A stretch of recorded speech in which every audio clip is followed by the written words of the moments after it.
Queridos hermanos, estamos culminando el día de hoy con algunos breves tópicos sobre lo referente al bautismo cristiano.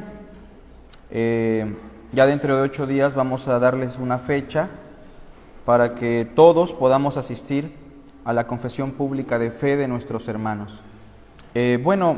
Haciendo memoria de lo que hemos examinado las últimas 2 semanas, hablábamos de muchos aspectos generales sobre el bautismo. Decíamos, por ejemplo, que la palabra bautismo viene de un vocablo griego, bapto o baptizo, que se puede traducir al español como sumergir o inmersión. Y en algunos casos muy específicos también se ha llegado a traducir como lavamiento. Sin embargo, dejábamos muy en claro que el bautismo no es un sacramento, no es un medio de gracia, y en ese sentido el bautismo no nos puede lavar, ni nos puede dar el perdón, ni nos puede otorgar nada en lo referente a la salvación. Decíamos claramente que pensar así del bautismo sería hacer del bautismo una obra muerta. No, el bautismo no tiene ningún poder. ¿Qué es entonces el bautismo? Ya decíamos que el bautismo tiene que ser considerado como un signo o una representación en donde el propósito supremo del bautismo es que los hermanos públicamente confiesen su fe, invoquen el nombre de Cristo ante la congregación para que la congregación los pueda aceptar, los pueda abrazar como verdaderos hijos de Dios. Les quiero recordar algunos textos que leímos, como cuando Saulo se convirtió y entonces Ananías le dice: ahora pues, ¿por qué te detienes? Levántate y bautízate y lava tus pecados, ¿cómo? Invocando su nombre, enfatizando que es la invocación a Cristo, nuestra fe en Cristo, lo que nos lava de pecados. Pero el punto es que si Saulo había tenido ya un encuentro con Cristo, la pregunta es: ¿por qué te detienes? Bautízate, confiesa su nombre. El hecho es que el bautismo tiene como propósito supremo eso, dar una declaración pública de nuestra fe. No solo con nuestros labios, la inmersión también forma parte de esa representación. Hemos muerto y resucitado con Cristo, como dice el mismo Cristo: el que cree en mí ha pasado de muerte a vida, y también estamos representando nuestra fe en la muerte y resurrección de Cristo. En esencia, eso es el bautismo. Sin embargo, vale la pena el día de hoy que reflexionemos sobre una cuestión importante, muchas veces confusa, en otras ocasiones hasta mística. Vamos a hablar hoy sobre una pregunta: ¿cómo se recibe el Espíritu Santo? Noten qué pregunta tan interesante. ¿Cómo se recibe el Espíritu Santo? Es una pregunta muy importante porque en el mundo cristiano, lamentablemente, en el mundo cristiano protestante ortodoxo, hay mucha confusión sobre cómo se recibe el Espíritu Santo.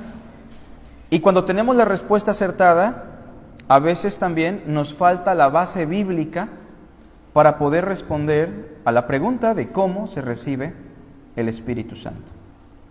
Tal vez alguien diga: la pregunta es muy fácil y la respuesta es sencilla. Se recibe, ¿cómo? Creyendo en Cristo. Claro, la respuesta es muy sencilla, pero vamos a tratar de despejar algunas dudas a través de esta lección. ¿Sale? Bueno, en primer lugar, punto número 1, hablemos de concepciones equivocadas sobre la recepción del Espíritu Santo. O sea, concepciones equivocadas, me refiero a pensamientos errados, a puntos de vista equivocados sobre cómo se recibe el Espíritu Santo. Y aquí me gustaría su participación. ¿Qué creen los cristianos y cuando hablo de cristianos ya no hablo en un sentido real, sino más bien en un sentido social, cultural. ¿Qué creen las denominaciones cristianas, el fenómeno religioso cristiano, incluyendo incluso a las sectas cristianas? ¿Qué creen sobre el asunto? ¿Cómo se recibe el Espíritu Santo? ¿Alguien quiere abonar? ¿Sí, hermano? Se cree que bautizándote recibes al Espíritu Santo. Esa es una concepción equivocada. Algunos creen, bueno, en el momento que te bautizas, recibes el Espíritu Santo. Esto por lo general lo cree el mormonismo, que es una secta cristiana. En algunos círculos católicos, dependiendo de algunas situaciones, también se cree que se recibe por el bautismo. Aparte de creer que se recibe por el bautismo, ¿qué otra concepción equivocada circula en el cristianismo sobre cómo se recibe el Espíritu? Por la imposición de manos. Esto aparte está muy arraigado en el cristianismo pentecostal, ¿no? Que no es propiamente una secta, sino una denominación cristiana que nace a principios del siglo XX, pero se piensa muchas veces, o se usa un lenguaje, ¿no?, un poco extraño de la unción. Es que ese pastor tiene mucha unción. ¿Han escuchado eso? O tal hermano tiene la unción. Se usa el lenguaje muy a la ligera, porque el Nuevo Testamento deja muy en claro que todos los creyentes tenemos la unción del Padre, y que Dios no da el Espíritu por medida. Nadie tiene una mayor porción del Espíritu Santo. Pero aparte, se empieza a creer que el Espíritu Santo se recibe por la imposición de las manos. Tanto que ya el neopentecostalismo, o sea, la transformación del pentecostalismo clásico, practica mucho incluso el hacer filas y que el profeta ponga las manos, que reciban al Espíritu Santo en algunos casos, o que reciban una experiencia espiritual. Esa es otra concepción que ahorita vamos a tratar de despejar. ¿Qué otra concepción? El hermano Carlitos Rojas mencionaba. ¿Tenías alguna manifestación especial? Sí, por ejemplo, también en el mundo neopentecostal se cree que recibir al Espíritu Santo es una experiencia posterior a la salvación y que muchas veces tiene que ver con una experiencia mística. Por ejemplo, el hablar en lenguas. Si no hablas en lenguas, probablemente no tienes el Espíritu. No todos los neopentecostales lo creen, son algunos sectores muy extremistas. Pero sí se cree muchas veces que una cosa es recibir a Cristo y que otra cosa es recibir al Espíritu Santo. Se hace una distinción bien marcada ahí. Y entonces estas concepciones vamos a tratar de despejarlas, porque para todas estas concepciones equivocadas, obviamente hay confusión que viene de la interpretación de algunos textos que aparentan explicar que así es. Entonces vamos a hablar de una primer concepción. Inciso A, una primer concepción equivocada. Cuando se piensa que el Espíritu Santo se recibe por el bautismo. Es lo que decía nuestro hermano Víctor, ¿cierto? Es lo que decía nuestro hermano sobre lo que se piensa en algunos sectores, que el Espíritu Santo lo recibimos por el bautismo. Para esto quiero, hermanos, dejar en claro un principio hermenéutico. Si alguien no sabe qué es un principio hermenéutico, me refiero a un principio de interpretación bíblica. Fíjense, este principio nos enseña que los documentos históricos, los documentos de testimonio y los documentos poéticos tienen que ser interpretados a la luz de los documentos que son doctrinales o didácticos o instructivos. Ejemplo, primer libro de Samuel, ¿es doctrinal o es histórico? Es histórico. Entonces, el primer libro de Samuel tiene que ser interpretado a la luz de documentos que son instructivos o intencionalmente doctrinales, como la carta a los romanos, ¿se entiende? Que es totalmente didáctica. Pongamos otro ejemplo. ¿El libro de los Hechos es un instructivo doctrinal, hermanos? ¿O es testimonio de la historia de los primeros apóstoles? Es testimonial, es historia. Entonces, el fin de los Hechos no es explicar a detalle la doctrina cristiana. Por lo tanto, el libro de los Hechos tenemos que interpretarlo a la luz de Romanos, Primera y Segunda los Corintios, Gálatas, es decir, a través de los documentos que intencionalmente son didácticos o doctrinales. ¿Por qué digo esto? Porque, por ejemplo, en el libro de los Hechos se van a encontrar que Lucas dice: había un varón justo llamado Cornelio, piadoso, temeroso de Dios. ¿Dice eso o no? Sí, y lo tenemos que entender desde una perspectiva meramente testimonial, superficial, porque si lo pesamos a la luz de lo que dice Romanos 3:10, ¿qué dice Romanos 3:10? No hay justo ni aún uno. ¿Se entiende la idea? Ok. O el otro ejemplo de Hechos, en donde Felipe bautizó a toda Samaria, ¿se acuerdan? Incluyendo al mago. Y se dice que ellos se habían bautizado porque habían creído, tanto grandes como pequeños. Y cuando llegó Pedro y Juan, se dieron cuenta que no tenían el Espíritu Santo. A la luz de Romanos 8:9, que dice: si alguno no tiene el Espíritu de Cristo, no es de él, ¿qué podemos concluir? Que esa gente no era cristiana, que esa gente se había bautizado, pero no tenía el Espíritu de Cristo, y por lo tanto no es de él. ¿Se dan cuenta entonces cómo los documentos didácticos tienen que ser nuestra luz ante los documentos históricos o de testimonio? Bueno, dejando eso en claro, quiero que vayan conmigo a Hechos 2:38.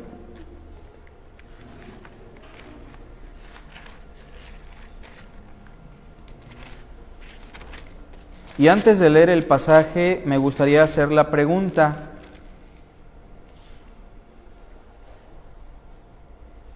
¿alguien recuerda qué significa bautizarse en el nombre de Jesús? Invocar su nombre. ¿Y se acuerdan lo que dice Romanos? Todo aquel que invocare el nombre del Señor será salvo. Ahora quiero que veamos con atención lo que dice el verso 38. Después de que Pedro les predica el Evangelio a todos los judíos, en Pentecostés, en la clausura de la fiesta, Pedro les dijo: arrepentíos, ¿qué más? Y bautícese cada uno de vosotros, noten, en el nombre de Jesucristo. Vamos a parafrasearlo, invocando el nombre de Jesucristo. ¿Para qué? Para el perdón de los pecados. Primero pregunto, ¿qué es lo que le da el perdón de los pecados a esta gente? ¿Que se bautice? ¿Que se arrepienta? ¿O poner la fe en Cristo? Poner la fe en Cristo. Esto debe ser muy importante. El arrepentimiento no salva. Salva Jesucristo. ¿Se entiende? Y noten lo que dice al final. Y recibirán ¿qué? El don. Primero quiero preguntarles qué es un don. Aquí la palabra don viene de la palabra dorón, que se puede traducir como donación. ¿Qué es un don?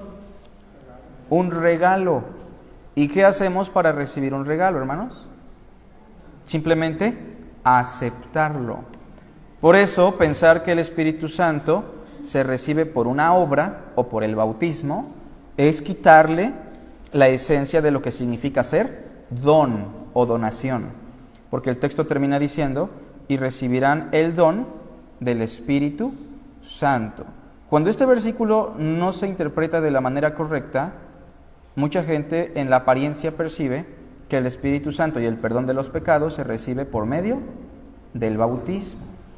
Pero si tenemos en cuenta la expresión en el nombre de Jesucristo, que ya lo analizamos y dijimos es invocar su nombre por medio de la fe, eso significa entonces que por el nombre de Cristo recibimos el perdón y recibimos al Espíritu Santo.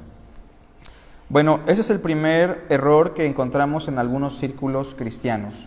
Pensar que el Espíritu Santo se recibe por medio del bautismo. Ya dijimos, el bautismo ni siquiera nos puede lavar, no nos puede dar perdón, no nos puede dar el Espíritu Santo.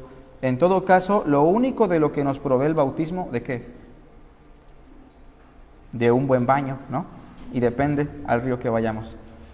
Inciso B. Segunda concepción equivocada.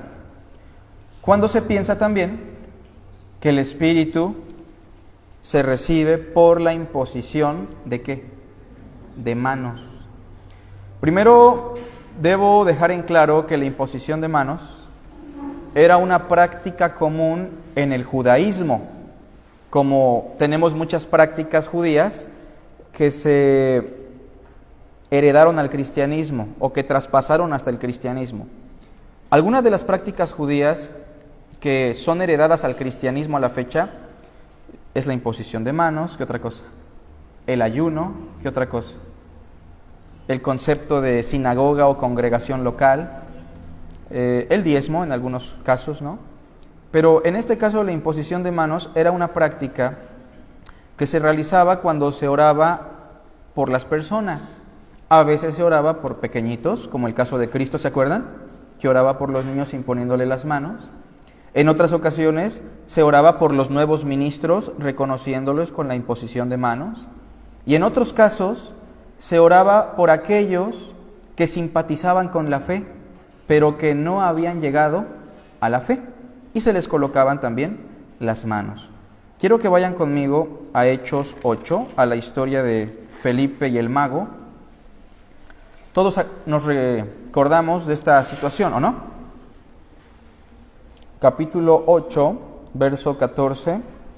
Ya ustedes conocen el contexto. Felipe bautizó a toda la ciudad, incluyendo al mago. Y fíjense, ¿qué se dice del mago? En el verso 13, si lo ven con atención, ¿qué dice? ¿También creyó quién? A ver, esa expresión, también creyó Simón, ¿la tenemos que poner en tela de juicio o no? Pues sí, por eso les digo, los documentos históricos no tenían el propósito de brindarnos enfáticamente doctrina, sino meramente cómo sucedieron los eventos. Nosotros sabemos que Simón realmente no creyó, porque el mismo Pedro, ¿qué le dice después? Porque veo que en prisión de maldad y oscuridad estás. ¿Se acuerdan? Ahora dice el verso 14, que cuando los apóstoles que estaban en Jerusalén oyeron que Samaria había recibido la palabra de Dios, obviamente toda Samaria se bautizó, enviaron allá a Pedro y a Juan. Ya sabemos que esto de enviarlos es lo que se conoce como la confirmación. ¿Por qué tenemos discipulados, hermanos, con los nuevos simpatizantes de la iglesia? ¿Por qué tenemos discipulados con los hermanos incluso que vienen de otras iglesias? ¿Es necesario? Muchas veces sí. ¿Saben por qué? Porque es una manera bíblica de poder confirmar si están en la fe o no. ¿Se acuerdan que cuando Apolos predicó, Priscila y Aquila tuvieron que tomarlo a solas y darle una breve capacitación? Y cuando confirmaron que él era un verdadero creyente, entonces le enviaron cartas a las iglesias para que lo recibieran. Entonces aquí mandan a Pedro y a Juan para confirmar este avivamiento. Y en el verso 15, todos juntos leamos. Los cuales, habiendo venido, ¿qué hicieron? Oraron por ellos. ¿Para qué? Los apóstoles se dan cuenta, estos amigos no han recibido el Espíritu Santo. Y si alguno, ¿se lo saben? No tiene el Espíritu de Cristo, no es de él. En conclusión, Pedro y Juan dijeron, esta comunidad no es cristiana. Esta comunidad no ha creído genuinamente en el Señor. Ya se bautizaron. Y quién sabe por qué se bautizaron. Mucha gente se bautiza por presión, por emoción, por quedar bien con alguien. Pero esta gente no conoce a Dios. ¿Y qué hicieron para que recibieran el Espíritu? Empezaron a orar por ellos. ¿Cómo lo traducimos esto, hermanos, a nuestra actualidad cristiana? Cuando usted visita a un familiar que dice que ya conoce a Cristo, y usted se da cuenta que va a una iglesia donde no le enseñan la Biblia realmente, que lo están explotando económicamente, y que él tiene una idea distorsionada de Cristo, ¿qué es lo que hace usted? Lo primero que debemos hacer, ¿qué es? Orar por él, ¿o no? ¿Para qué? Para que conozca a Cristo, para que experimente el nuevo nacimiento. Y es lo que están haciendo Pedro y Juan. Dice el versículo 16, porque aún no habían descendido sobre ninguno de ellos, sino que solamente habían sido bautizados en el nombre de Jesús. Miren, ellos se bautizaron, no tenían el Espíritu Santo, y hasta repitieron tal vez una fórmula, ¿no? Que Jesucristo es el Señor. Así lo hace mucha gente. Hoy está muy de moda esto, ¿no? De repite una oración. Yo recuerdo un evangelista que acompañé cuando yo era jovencito, más jovencito, porque todavía soy joven. y evangelizábamos a una chica en una puerta, ¿no? Ahí en su casa. Y el evangelista decía, repite esta oración si quieres ser salva y recibir a Cristo. Y la muchacha decía, no, para la otra, yo creo que ahorita no, muchas gracias. No, anímate, en verdad, mira, si haces esta oración, Cristo va a entrar en tu corazón y tu vida va a cambiar por completo. Y la chica decía, no, yo creo que para la próxima, en verdad. Bueno, mira, si no quieres repetir la oración, no te preocupes, yo la hago por ti y solamente, si estás de acuerdo, aprietas mi mano, y si no estás de acuerdo, no la aprietes. Entonces, lo que pasó al final fue que la chica, pues, parece que sí le apretó la mano, y el evangelista se fue muy feliz. ¿Saben por qué? Porque él pensaba que la muchacha ya había recibido a Cristo, y se fue con esa idea. Aunque no lo creamos, esta es una práctica muy común, que la gente repita una fórmula, se aprenda un protocolo y que pensemos que ya recibieron a Cristo. Y entonces estos hermanos, o estos amigos más bien, verso 16, aunque no tenían el Espíritu Santo, accedieron al bautismo e invocaron a Cristo. Pero acuérdense, no todo el que me dice Señor, Señor, entrará en el reino de los cielos. Dice el versículo 17, y no nos olvidemos, ellos están orando por ellos, Pedro y Juan oran por ellos, ¿y qué hicieron? Entonces les imponían las manos. A ver, les pregunto, ¿por qué les imponían las manos? Es fácil, hermanos, porque estaban orando por ellos. Y era costumbre colocarle las manos cuando se oraba por los simpatizantes o por alguna persona. Ahora, noten lo que dice el 17. Les imponían las manos y recibían el Espíritu Santo. Yo quiero que vean que pensar que el Espíritu Santo se recibe por la imposición de manos es una doctrina simonita. No sé si conocen ese concepto. Una doctrina simonita en este caso, lo acabamos de inventar realmente. Es una doctrina que nace de la perspectiva de Simón el mago. Él así lo percibió y así lo interpretó. Versículo 18. Todos juntos. Cuando vio Simón que por la imposición de las manos de los apóstoles se daba el Espíritu Santo, les ofreció dinero. A ver, ¿se recibe por la imposición de manos? No precisamente. Eso fue lo que entendió Simón. Ahora, ¿es un superpoder? Tampoco, pero eso es lo que percibió Simón. ¿Y se obtiene por una ofrenda de amor? Tampoco. Eso fue lo que percibió Simón. Y dice el verso 19, les dijo, dadme también a mí este poder. Él pensó que la imposición de manos era ¿qué? Un poder así como los superhéroes, ¿no? Yo también quiero tener ese poder de colocar las manos y que la gente reciba el Espíritu Santo. Para que cualquiera a quien yo impusiere las manos reciba el Espíritu Santo. Entonces Pedro le dijo, tu dinero perezca contigo. Por ahí hay un predicador muy famoso, ¿no? En Centroamérica, que dice que Pedro la regó, o que Pedro hizo mal porque menospreció una ofrenda de amor. Obviamente es una mala interpretación, ¿verdad? Pedro le dijo, tu dinero perezca contigo, porque has pensado, quiero que vean eso, pensar que así es la perspectiva ¿de quién? De Simón. Porque has pensado que ¿qué? El don de Dios. ¿Qué es el don de Dios? Acuérdense, en este contexto el don de Dios es el Espíritu Santo. ¿Has pensado que lo que Dios da gratuitamente, que lo que Dios da sin ningún rito, una obra, sacramento, que lo que Dios da por pura gracia, su Espíritu Santo, se obtiene con qué? Con dinero. Pero aquí está incluido el mismo concepto, pensar que el rito, ¿se entiende? La acción propiamente da el Espíritu Santo. No nos olvidemos de eso, el Espíritu Santo por naturaleza es un don de Dios y no se recibe por ningún tipo de obra o rito. Esta es la segunda distorsión que vamos a encontrar en el cristianismo de nuestros días, ¿no? ¿Significa que no podemos ponerle las manos a los demás? No, sí podemos ponerle las manos, claro, primero hay que lavarse, ¿no? Pero no es por una cuestión de poder o de transferencia, es meramente un símbolo en donde estamos pidiéndole a Dios que tenga misericordia por la persona, o donde lo estamos reconociendo como un nuevo pastor, un nuevo diácono, nada más. Inciso C. Tercera concepción equivocada. Pensar que el Espíritu se recibe por las obras, ¿no? está ligado. Pero hay personas que así piensan, ¿no? No, yo creo que sí me voy a tener que poner a ayunar porque no tengo el Espíritu. Entonces no me den de comer 4 días sin comida y agua, ¿no? A ver si el Espíritu viene a morar en mi corazón.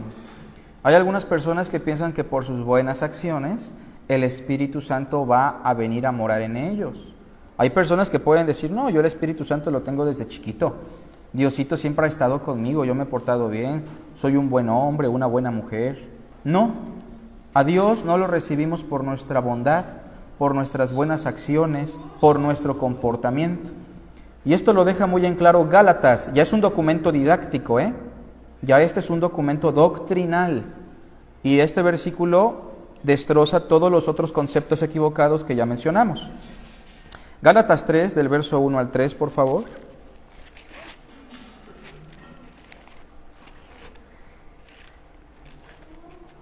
Le vamos a dar lectura en voz alta.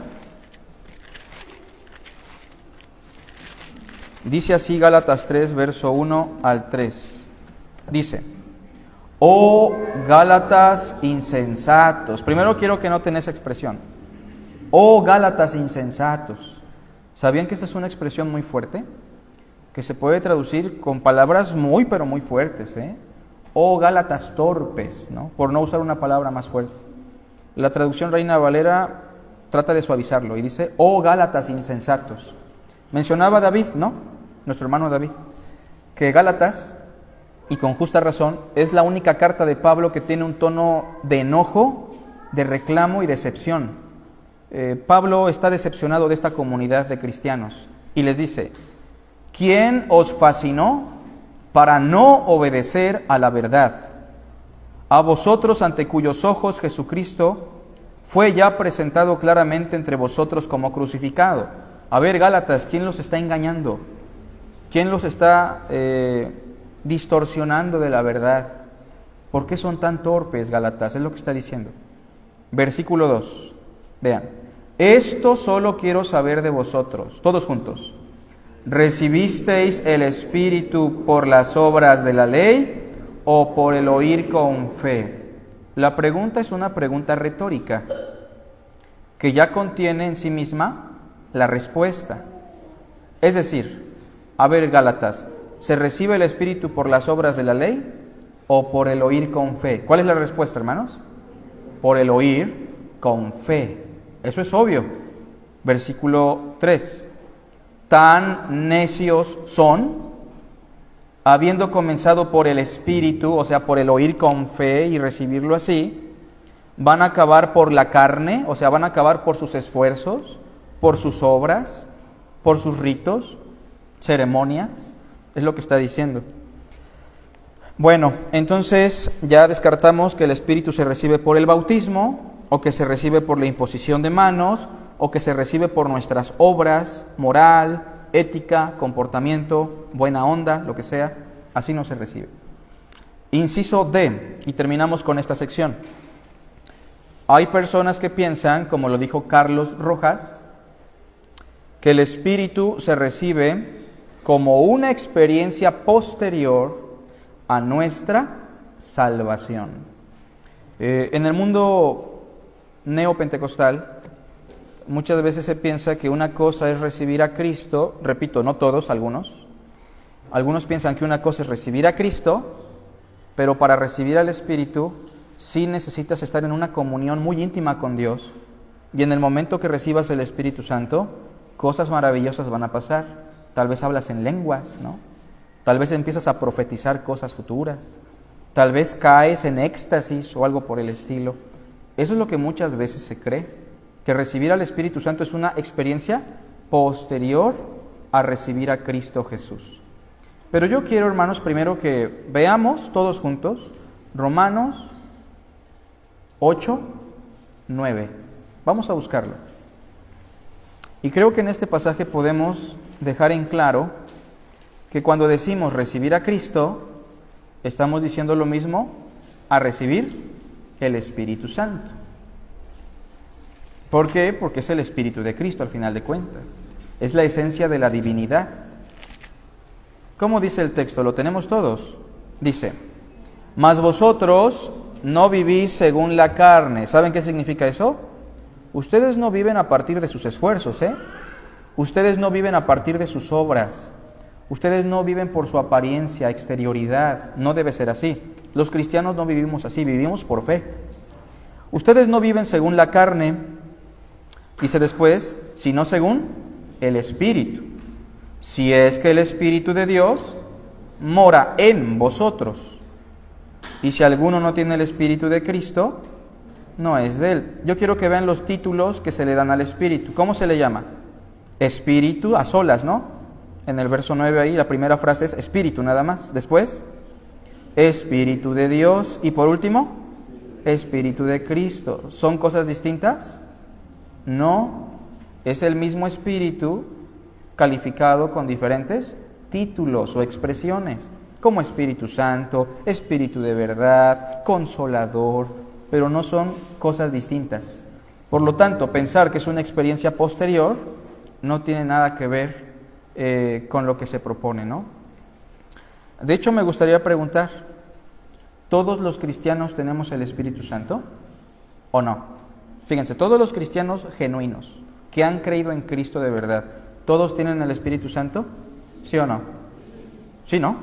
Ahora, ¿hay algún cristiano aquí que ustedes digan, o en el mundo, o en la historia del cristianismo, que haya tenido el Espíritu Santo un poquito más que otros? ¿Cómo ven? No, por eso es incorrecto decir, no, es que el hermano trae una unción más grande, ¿no? Es incorrecto, porque Juan el Bautista dijo claramente, Dios no da su Espíritu, ¿por qué? Por medida. Y Tito 3:5 dice, nos salvó, no por obras de justicia que nosotros hubiéramos hecho, sino por su misericordia, por el lavamiento de la regeneración y por la renovación en el Espíritu Santo, escuchen bien, el cual derramó en vosotros abundantemente. ¿Qué significa eso? En plenitud. Una cosa es que no querramos dejar que el Espíritu domine nuestra vida, ¿se entiende? Pero todos tenemos al Espíritu en plenitud. Bueno, punto número 2, pero ¿hasta aquí no hay preguntas, comentarios? ¿No? Punto número 2, sí, adelante.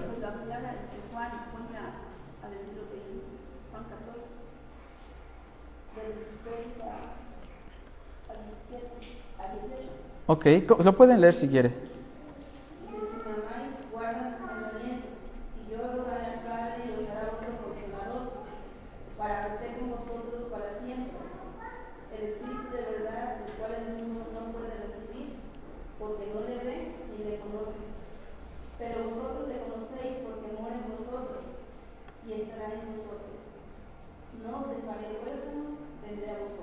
Muy bien.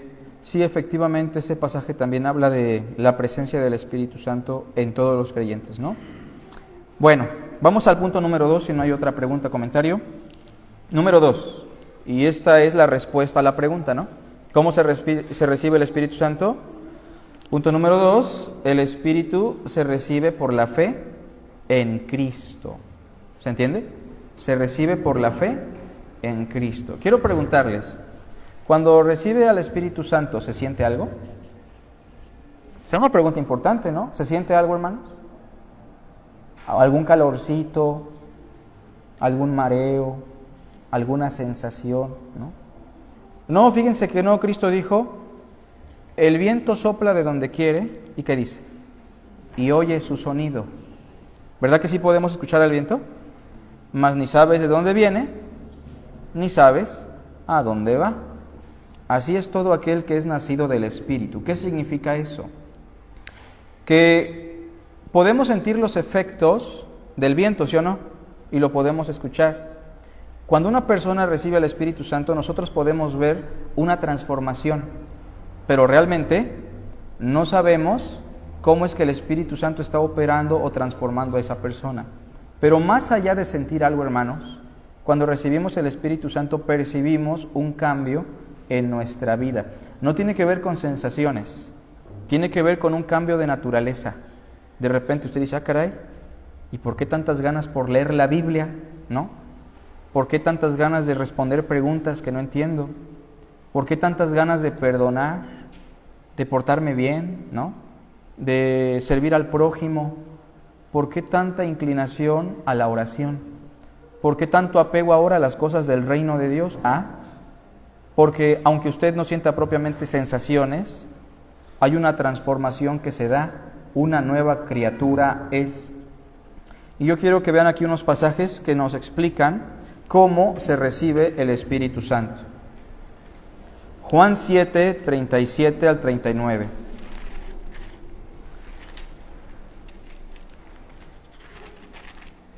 ¿Lo tenemos todos? Cristo está en la fiesta de los tabernáculos. Y en esta fiesta se acostumbraba tener un recorrido con recipientes llenos de agua. Cristo aprovecha ese recorrido con agua. Él está parado en la fiesta y se da cuenta que la gente no ha dimensionado quién es Él y les dice en el verso 37. En el último y gran día de la fiesta, Jesús se puso en pie y alzó la voz diciendo, si alguno tiene sed, imagínense la escena, ellos caminando con agua, ahí en esa fiesta, en la clausura, y Él les dice, si alguno tiene sed, venga a mí y beba. Es decir, beber de Cristo significa, verso 38, el que cree en mí. Como dice la Escritura, de su interior correrán ríos de agua viva. Ríos de agua viva. ¿Qué quiso decir Cristo con eso, hermanos? Verso 39, todos juntos. Esto dijo del Espíritu que habían de recibir, ¿quiénes? Los que creyesen en Él. Pues aún no había venido el Espíritu Santo. Acuérdense que hacía falta algo, porque Jesús no había sido aún glorificado. ¿Cuándo fue glorificado Cristo? En la resurrección. Y desde que Cristo resucitó de Pentecostés en adelante, cualquiera que creyese en Cristo recibía el Espíritu, ¿sí o no? Experimentaba ríos de agua viva, una transformación plena por la presencia del Espíritu en él. Por eso sabemos que los samaritanos no eran creyentes. Cristo ya había sido glorificado y no tenían el Espíritu Santo. Se recibe entonces por creer en Él. Vean también conmigo Efesios 1:3. Efesios es todavía más claro, es un poquito más detallista en el proceso. Efesios 1:3. ¿Lo tenemos todos en pantalla, si no? Para que usted no se mortifique, porque Efesios luego cuesta encontrarlo. Dice así: en él también ustedes, los gentiles, los que no son judíos, ¿qué dice? Habiendo oído la palabra de verdad. Fíjese, ¿qué es lo primero que necesita una persona sin Cristo? Oír la palabra de verdad. Que lo pongamos en contacto, ¿no?, con las Santas Escrituras. ¿Se acuerdan de Felipe cuando ya se encuentra al etíope? Como que ya tiene cierta experiencia, ¿no? Y dice que Felipe, comenzando desde esta escritura, le anunció el Evangelio. El texto dice así: o habiendo oído la palabra de verdad, es decir, el Evangelio de vuestra salvación, ¿qué pasó después? Y habiendo ¿qué? Creído. Fíjense, oímos, después creímos, ¿y qué dice después? Fuimos sellados con el Espíritu Santo. O sea, el Espíritu Santo vino a morar en nosotros, y eso metafóricamente es como si Dios nos hubiera sellado. Este es mío, ¿se entiende? ¿Qué es lo que nos coloca como pertenencia de Dios? La presencia de su Espíritu. Acuérdense, si alguno no tiene el Espíritu de Cristo, no es de Él. Nos sella metafóricamente con la presencia de su Espíritu en nosotros, y así nos da a entender que somos su propiedad. Por eso clamamos a Dios diciendo: Abba Padre, el Espíritu de adopción. Bueno, entonces aquí queda muy en claro otra vez que es por creer lo que se predicó del Evangelio, ¿no? Vean también conmigo Gálatas, bueno, ya vimos Gálatas, ¿no?, hace ratito. Hechos 19:2. Sí, vamos a Hechos 19:2. Adelante, hermana. Una pregunta: ¿cómo comprendo yo, hermano, estuve en una iglesia en donde muchas personas hablaban en lenguas? Sí. Yo tenía esa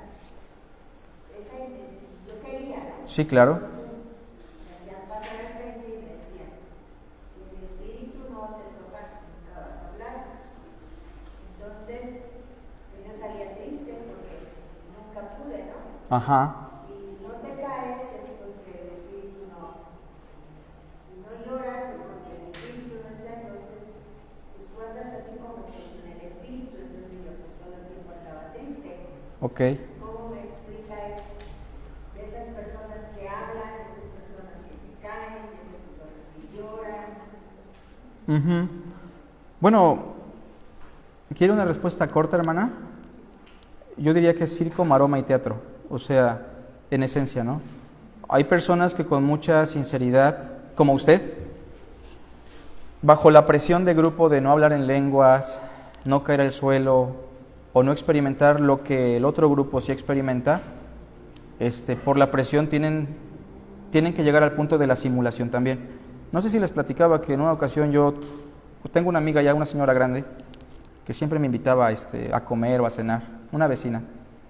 Ella era neopentecostal y precisamente venía de una iglesia similar. Hasta que un día yo la encontré anotando y repitiendo ahí como un balbuceo, ¿no? Y yo le preguntaba, ¿y por qué eso, no? ¿Qué está anotando y por qué lo está practicando?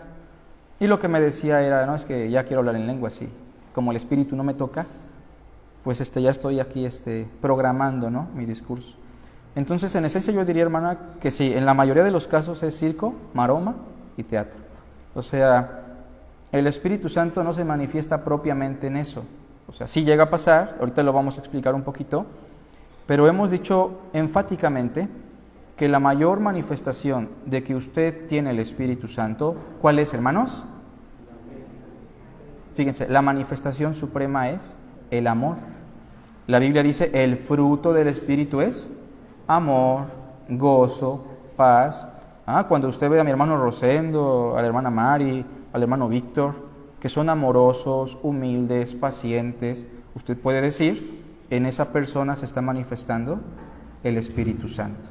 O sea, en esencia, alguien que se parece a Cristo es alguien en quien no solamente mora el Espíritu, sino que aparte el Espíritu lo está gobernando, ¿no?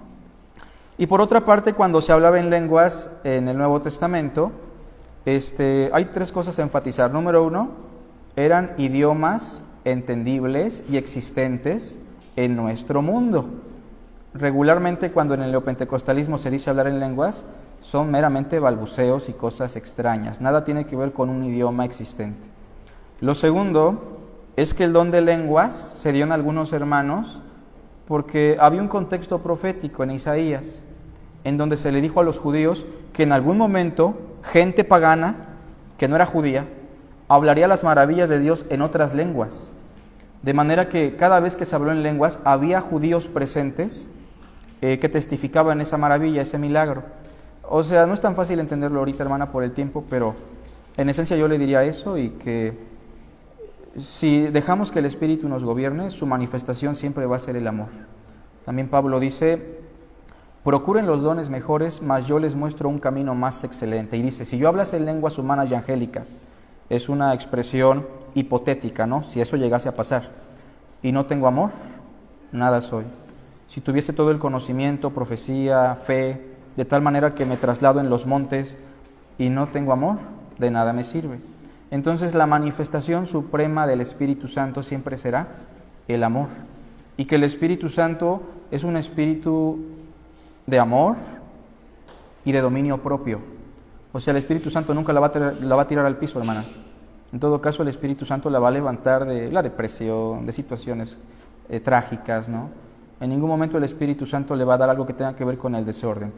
El Espíritu Santo siempre buscará conformarla cada vez más a la imagen de Cristo Jesús. Repito, vivimos en un mundo cristiano muy fantasioso, muy místico, sobre todo el mundo latinoamericano, que está inmerso en esto de la brujería y de experiencias sobrenaturales, y que vamos a la limpia y que el mal de ojo, se convierten a Cristo y siguen con estas tendencias místicas, ¿no? Por eso vale la pena examinarlo a la luz de algunos pasajes. Bueno, demos lectura a Hechos 19:2. ¿Cómo dice, hermanos? ¿Lo tenemos? Pablo se encuentra con un grupo de hermanos a los que Apolos les predicó. Pero Apolos solo les predicó hasta el bautismo de Juan y los bautizó en el bautismo de Juan, nada más. Esta comunidad nada sabía de Cristo ni del Espíritu Santo, es decir, eran iluminados, pero no eran regenerados. Y cuando Pablo se los encuentra, ¿qué les pregunta en el versículo que tenemos? Les dijo, todos juntos, ¿recibieron el Espíritu Santo cuando creyeron? ¿Qué refleja la pregunta? Que el Espíritu Santo se recibe ¿cómo? Creyendo en Cristo. ¿Qué respondieron ellos? Ni sabemos si hay Espíritu Santo, ¿no? Entonces, esta es otra experiencia un poco triste, pero que se rectifica, gracias a Dios. Bueno, ya dijimos que el Espíritu Santo se recibe por la fe en Cristo. Enfatizamos, no es por la fe, es por la fe en Cristo. La fe por sí sola no tiene ningún poder. Usted puede decir, yo tengo mucha fe. La fe no tiene ningún poder, es una ilusión si Cristo no es el objeto de la fe, ¿se entiende? Ahora, inciso A, se recibe por fe, dijimos. Y se recibe por fe porque el Espíritu Santo es la promesa del nuevo pacto. Tal vez no me dé tiempo leer todos los versículos, pero basta con recordar lo que vimos el jueves. El jueves leíamos sobre el nuevo pacto, donde Dios le prometió al pueblo que daría la ley en su mente y en su corazón. Cristo le llama el Espíritu Santo de la promesa. ¿La promesa de qué? Del nuevo pacto. Y entonces, vamos a dar lectura nada más a Ezequiel 36, verso 26 al 27. Y vamos a aprovechar que ya no hay café para extendernos 5 minutitos más, si me lo permiten. Ezequiel 36, verso 26 al 27. Y vean cómo la promesa del nuevo pacto tiene como clímax que los creyentes fueran transformados por el Espíritu Santo en su corazón. Por eso estamos diciendo que es la promesa de un nuevo pacto. ¿Qué nos hace miembros de un nuevo pacto, hermanos? La presencia del Espíritu Santo. Por eso estamos en desacuerdo con nuestros hermanitos presbiterianos, que piensan que los niños son miembros del nuevo pacto cuando se bautizan de chiquitos. ¿Por qué? Porque llegamos a ser miembros del nuevo pacto cuando el Espíritu viene a morar en nuestro corazón. ¿Se entiende? Nada más, no hay de otra. ¿Qué dice el 36:26? Dice así: os daré corazón nuevo. Lo traduzco, los transformaré. ¿Se entiende la idea? Nuevo nacimiento, nueva criatura, nuevo corazón, son metáforas de serán transformados, ¿se entiende? Y pondré vida nueva dentro de ustedes. Espíritu nuevo, que está en minúscula ahí, se refiere al hecho de que Dios pondrá vida nueva en nosotros, como si nos hiciera una nueva creación. Y quitaré de vuestra carne ese corazón rebelde. ¿Cómo lo da metafóricamente? De piedra. Y os daré un corazón blando. ¿Se entiende la idea? De carne. Todos juntos. Y pondré dentro de vosotros mi espíritu, y haré que andéis en mis estatutos, y guardéis mis preceptos, y los pongáis por obra. Esta es la primera profecía, o la segunda profecía después del profeta Jeremías, que menciona la promesa del Espíritu Santo en los creyentes, haciéndolos nuevas criaturas. Inciso B, también lo recibimos por fe, porque el Espíritu Santo es la garantía de nuestra salvación. A ver, hermanos, cuando un hombre y una mujer se casan y hacen un pacto ante Dios, la pregunta es, en teoría, ¿ese varón tendría que ser fiel a su mujer hasta la muerte, sí o no? Y se da un símbolo, ¿no? Muchas veces en la ceremonia. Un símbolo que garantiza ese amor, ese pacto, esa fidelidad. El anillo, ¿qué más? Las arras, ¿no?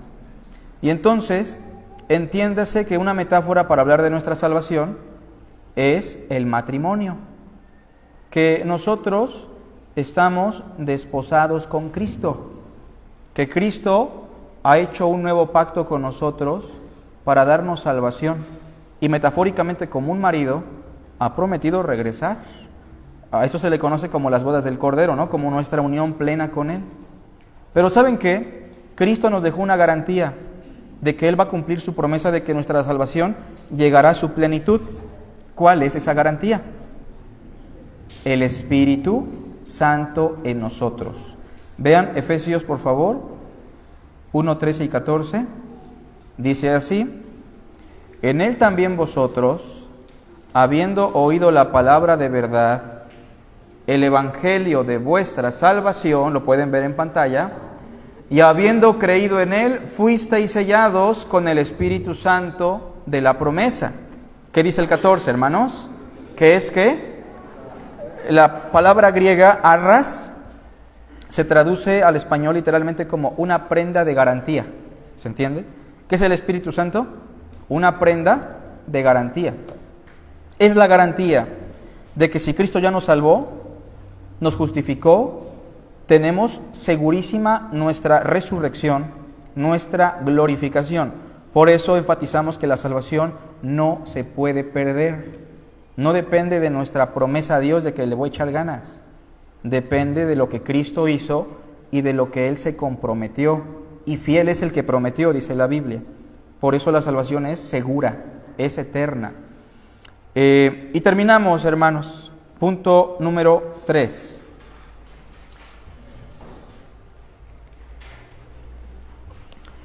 Expresiones, esto es importante, se las van a encontrar en el Nuevo Testamento sobre todo, expresiones que aluden a la recepción del Espíritu Santo. Repito, expresiones que aluden a la recepción del Espíritu Santo. Aparte de que la Biblia dice que el Espíritu Santo solo se recibe por medio de la fe, también la Biblia usa otras expresiones que si no las entendemos pueden ser mal interpretadas. Por ejemplo, inciso A, hay una expresión que se conoce como regeneración. ¿La han escuchado? Cuando se habla de la regeneración en la teología bíblica cristiana, nos referimos a la transformación de nuestro ser, ¿no? Que se da por el hecho de que el Espíritu Santo mora en nosotros.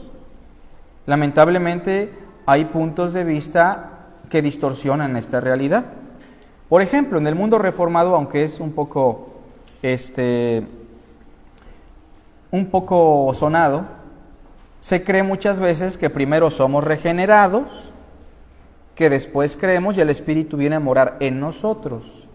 Y aunque suena muy bonito, y aunque lo hayan explicado predicadores, reformadores de renombre, la Biblia nunca dice eso. La Biblia dice, como ya dijimos, oímos la palabra de verdad. ¿Qué pasó después? Creímos y después fuimos sellados. Ese es el orden correcto. ¿Cómo puedo nacer de nuevo? Dijo Nicodemo. ¿Qué le dijo Cristo? Porque de tal manera amó Dios al mundo. Esa es la respuesta. Para que todo aquel que en Él cree. ¿Cómo somos regenerados? Creyendo. Algunos dirán, pero es que ¿cómo el hombre va a creer si está muerto en sus delitos y pecados? Bueno, recordemos que no creemos por nuestra fuerza, sino por una obra de iluminación que el Espíritu realiza desde afuera, ¿se entiende? Convenciendo al mundo de pecado, de justicia y de juicio. Y se puede resistir, como Esteban le dijo a los fariseos, ustedes siempre resisten al Espíritu Santo.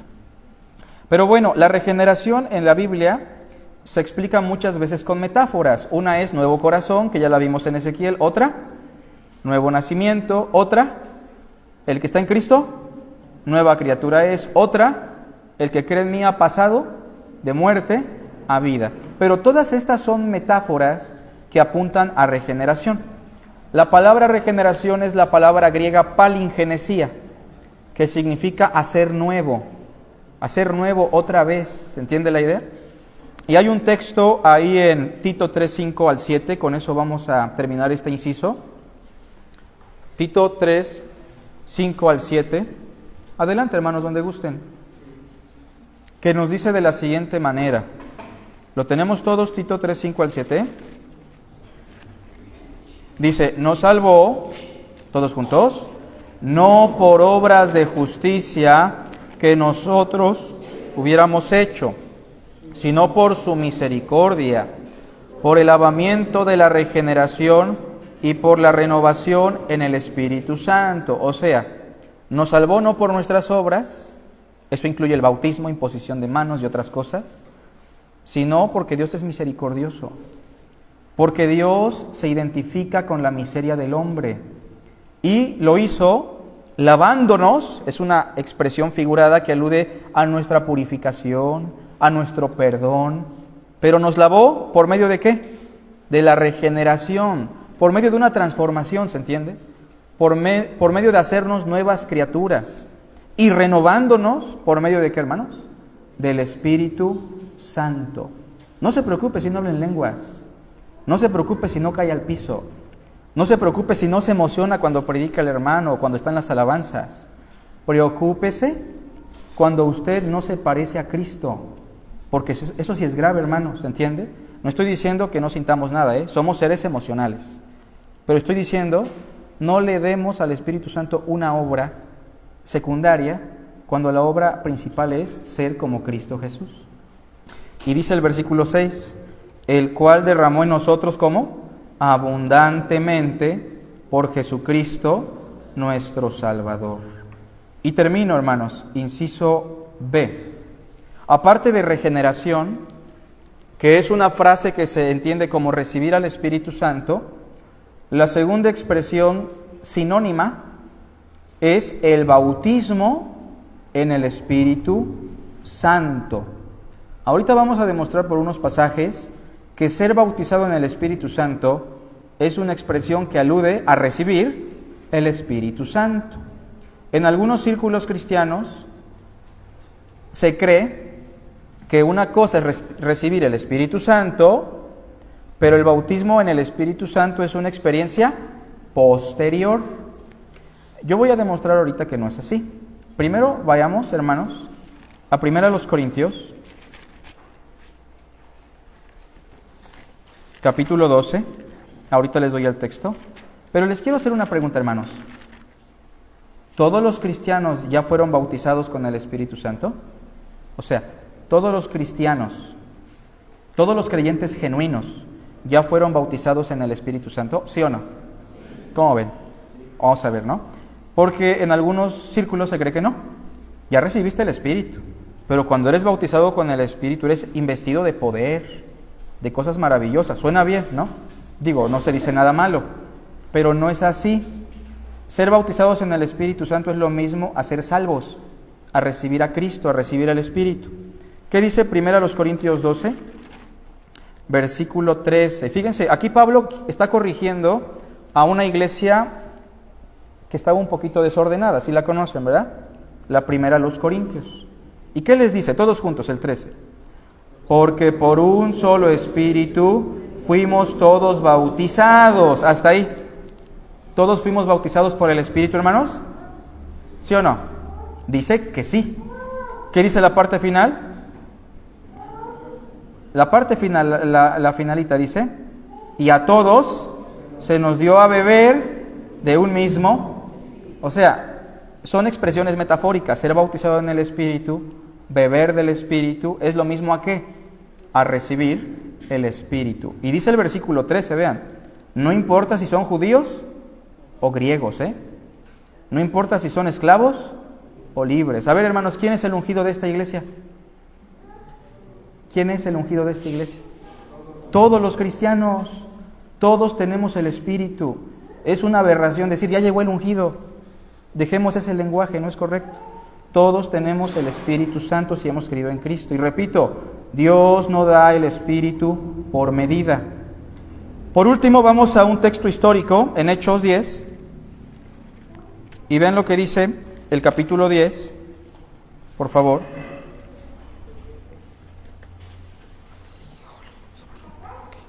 Versículo 44. Hace ratito le explicaba a nuestra hermana Mari que cuando se habló en lenguas, los gentiles cristianos hablaban en lenguas en presencia de personas judías, como testimonio de una profecía. Aquí pasó lo mismo. Pedro va a visitar a un hombre gentil llamado Cornelio, y Pedro va acompañado de un grupo de judíos, fieles a la circuncisión todavía, una especie de Gálatas, ¿no? Y entonces ellos llegan, Pedro le predica a Cornelio y a toda la gente que no es judía, y dice el versículo 44, todos juntos. Mientras aún hablaba Pedro estas palabras, ¿qué dice? El Espíritu Santo cayó sobre todos los que oían el discurso. ¿Qué significa eso? Que recibieron el Espíritu porque creyeron en el discurso, ¿o no? Noten, aquí pasa lo que le mencionaba nuestra hermana Mari, 45. Y los fieles de la circuncisión, o sea, gente fiel al judaísmo, que había venido con Pedro, se quedaron ¿cómo? Espantadísimos de que también sobre los gentiles se derramase ¿qué? El don del Espíritu Santo. ¿Por qué, hermanos? ¿Cómo se manifestó en esa ocasión? Porque les oían que hablaban ¿en qué? En lenguas y magnificaban a Dios. No sé si noten que allí estaban judíos presentes y se cumple el propósito que mencionábamos. Ahora quiero que vean después lo que dice el 47. Entonces respondió Pedro: ¿puede acaso alguno impedir el agua, o sea, el bautismo, ¿no? Para que no sean bautizados estos que han ¿qué? Recibido el Espíritu Santo, también como nosotros. ¿Qué pasó en esa experiencia? Recibieron el Espíritu Santo. Acuérdense, recibieron el Espíritu Santo. En el capítulo 11, vamos adelante, a Pedro se le cuestiona un poquito. Y vamos a leer desde el verso 15. Pedro les explica: no, miren hermanos, no se pongan así con los gentiles. Yo creo que también Dios los ama. Yo creo que también Dios quiere que se salven. Les voy a platicar cómo estuvo el asunto ahí con Cornelio. Pedro está dando una explicación a la iglesia judía. Les dice en el 15: cuando comencé a hablar, ¿qué pasó? Cayó el Espíritu Santo sobre ellos también, como sobre nosotros al principio, en Pentecostés, ¿se acuerdan? Entonces me acordé de lo dicho por el Señor cuando dijo: Juan ciertamente bautizó ¿en qué? En agua, mas vosotros seréis ¿qué? A ver, ¿qué pasó con Cornelio? ¿Recibieron el Espíritu o fueron bautizados con el Espíritu? Es lo mismo, ¿se entiende? Ahí se explica: mas vosotros seréis bautizados con el Espíritu Santo. Si Dios pues les concedió también el mismo don, el Espíritu Santo, que a nosotros, que hemos creído en el Señor Jesucristo, es por la fe, ¿quién era yo que pudiese estorbar a Dios? Entonces, oídas estas cosas, callaron y glorificaron a Dios, diciendo: de manera que también a los gentiles ha dado Dios arrepentimiento para vida. Bueno, hermanos, esta es la lección que tenía preparada para la dominical sobre cómo se recibe el Espíritu Santo. Yo espero que se despejen algunas dudas. No sé si hay alguna pregunta, un comentario, con toda confianza. Y si no es así, tenemos 5 minutos para iniciar nuestro servicio. Que Dios les bendiga.